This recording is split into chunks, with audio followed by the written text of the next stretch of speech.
So I have my topology here, and here I have my service provider MPLS domain. This is my customer site hub, and these are the customer spoke sites. These R6 and R10 are DMVPN hub, and I have multicast server located at the hub site. So I have here P to C is BGP between router 1 and router 7, and it's receiving traffic all the way from the spoke going through the hub before traffic will eventually, which is 65001, before traffic will hit the second spoke site. And also, I have configured here MPLS, which is showing the MPLS forwarding table, and also showing the BGP VPN version 4 connection, and that all prefixes are actually coming from router 6, apart from the customer. So prefixes are not coming directly from any spoke site. Also, I have my MPLS forwarding table on router 9, and I have my OSPF neighborship from router 9 to all other routes. And so if I trace route, because I've implemented MPLS hub and spoke, so if I trace route to another spoke site, traffic is always going back to the customer hub, from customer spoke to customer hub on router 3, then to the customer spoke site. So now I also have my AAA running, and I'm going to be turning on the logs here. Do debug. I have AAA running on my 2 switches, so that if I telnet to the switch from router 7, I'm able to access it with full privilege. So AAA is running with default list. Also, I've enabled traffic filtering so that router 11 show IP, EIGRP interfaces is advertising 4 loopbacks into EIGRP. And out of the 4 loopbacks, only 2 are being received, which is just 3 and 4. The first 2, loopback 10 and 11, are being dropped by router 13. So I'll show it here, show IP, prefix list, which is only permitting these 2 loopbacks, and show route map, which is only connected to this prefix list, so that at the end of the day, I'm only having just these 2 being received from the neighbor router 11. And for my DMVPN hub and spoke on router 6, I have my DMVPN running also with IPsec. And as an extra config, I've made sure that my DMVPN, which is running here, is dual hub as an additional config. So connected to spoke sites router 7 and router 8. Here, these are the spoke sites, spoke site 1, and DMVPN spoke site 2, hub site 1, hub site 2. So likewise, router 10 is also doing the same thing, connected to the 2 hub sites, and I've implemented phase 3 so that spoke 1 can ping directly spoke 2.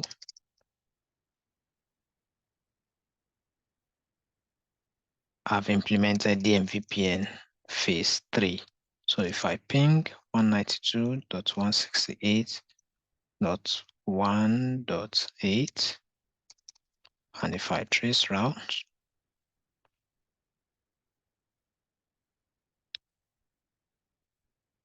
so I can get there directly without passing through the hub, because that is DMVPN phase 3. And I've also implemented IPsec from In my DMVPN, show crypto ISACamp SA. So connected, idle state, and I'll run that also from the hub, show crypto ISACamp SA, active to each of the spokes. Then also show crypto IPsec SA. I have traffic packets decrypted and encrypted.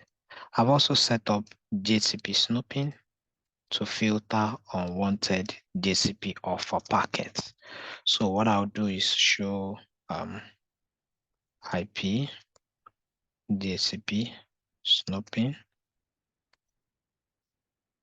show IP DHCP snooping binding, and also show IP DHCP snooping. So it also shows that DHCP is enabled for VLAN 10 verification is enabled. And also I've enabled dynamic app inspection, show IP app inspection. So it tells me that source mark validation, destination, and IP address have been enabled here for my DHCP. And I've implemented additional configs so that these two are alternative gateways through the protocol GLBP. Show GLBP redundancy at the gateway. And switch 2 is standby. Switch 1 is actually the active. Do show GLBP. I've also implemented it to track this interface so that it is tracking one object and decrementing 100 just for failover is tracking the link to the uplink state.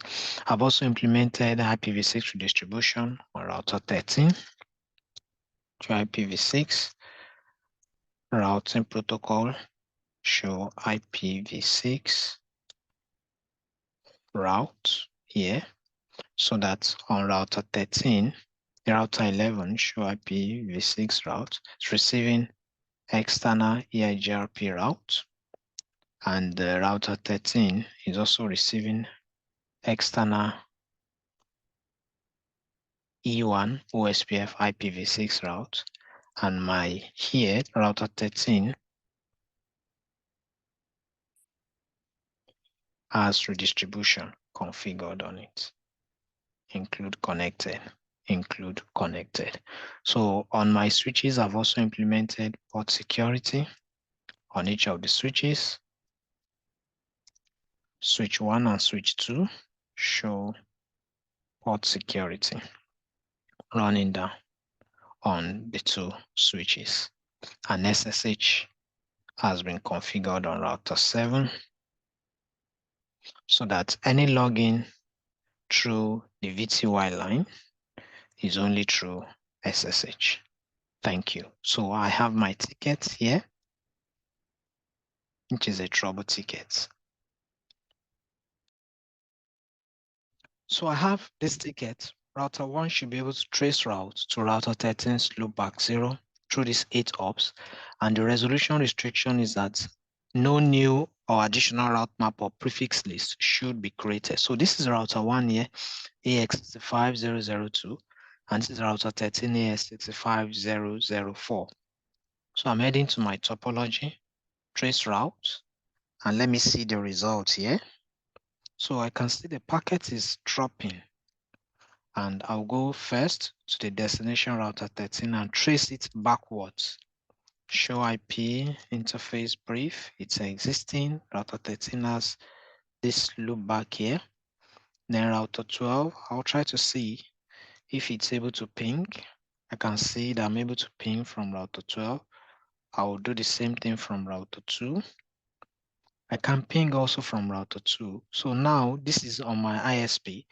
I have to check for the BGP neighborship. And so I can see that it is shut down here. idle admin show run pipe section BGP. And I can see that it is shut down. So I turn on the neighbor router BGP 100.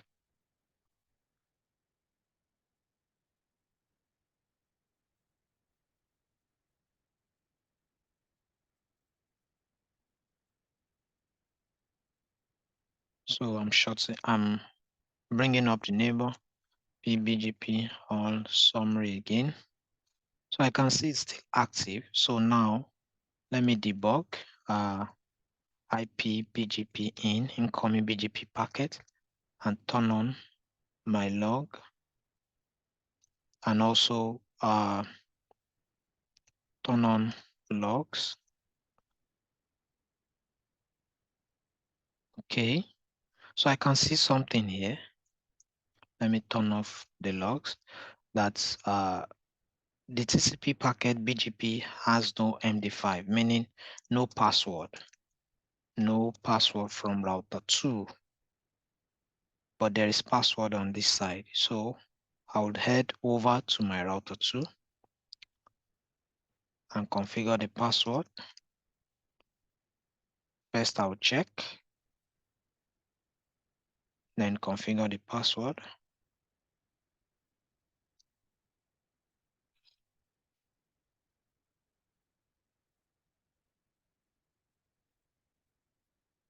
Because there is no password here. So configuring the password and I'm checking again. How about the neighborship state? Do show IP BGP summary and do show IP BGP all summary. So I have the neighborship hub now. Do show IP BGP all. So I'm receiving also 13.13, but I need to check other neighbors that are still down. I have other neighbors still down, router 7, router 6. So I need to check the path here, router 8 to router 9, and router 9 to router 6. Do show IP OSPF neighbor, no neighborship. So I'll check, is there proper traffic flowing, or check if there is any OSPF, because here do show IP protocol summary. I have OSPF running on my local router. So I'm going to check with Wireshark for the OSPF packet. So I have this packet coming from router 9. So it says that the area ID is 0.0, but also from router 8, I'm checking, it says area ID is router, for this one, router 8, area ID is area 20 from router 8. So I'm going to go back and check my area configs here. Do show IP OSPF interface brief. So I have this interface in area 20. So I'll change that. IP OSPF 10 area 0. Then I'll check my MPLS neighborship. Do show MPLS LDP neighbor, no neighbor. And I'll check here. Then I'll have to configure the neighbor MPLS IP because it's not getting any neighbor. Then check again LDP neighbor. So now MPLS is up. Then I'll check again on router 8 to show IP OSPF neighbor. Fine. Now I'll check neighborship between router 9 and other devices as the backbone router. Show IP OSPF neighbor. So it's fine with router 8, router 10, but it's not fine with router 7. So I will have to check what is going on. I'm trying to ping 10.1.79.7, but it's failing. So what I'll do now is I'll create IP access list 10. So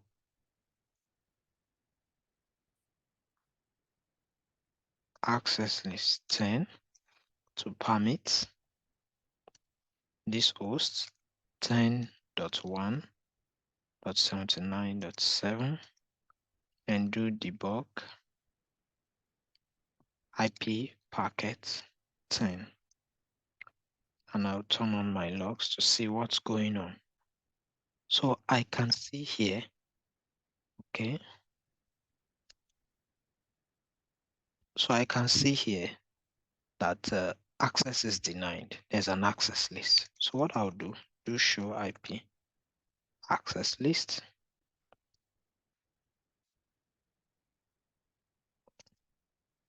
And it says that there's an access list called deny. I'll also turn off debug. I'm on debugging all, then no login console, do show IP access list. So I have this deny. Then I'll check the interface to show IP access list. Interface. So on this interface, this access list is inbound. So what I'll do is to add all the routes in our network. IP access list. Standard, deny, permit.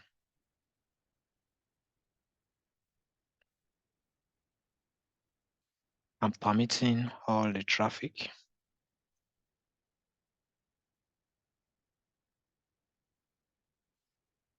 Do show IP OSPF neighbor. So here now, I can see now that the neighborship with router 7 is up.